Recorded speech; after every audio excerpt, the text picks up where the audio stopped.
Di Jerman ada bangunan yang waktu pembangunannya lebih lama dari sejarah Indonesia.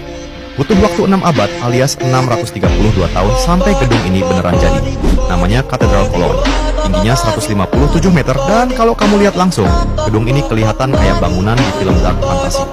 Pembangunannya dimulai tahun 1248 dan baru selesai di tahun 1880. Bayangin, berapa generasi pekerja yang ganti-gantian cuman buat selesaiin satu gedung ini. Saat Perang Dunia II, kota di sekitarnya hancur total dibom belasan kali. Tapi katedral ini tetap berdiri kokoh karena rangka atapnya pakai besi, bukan kayu. Jadi saksi bisu sejarah selama ratusan tahun, katedral ini bukti kalau mahakarya emang nggak bisa instan.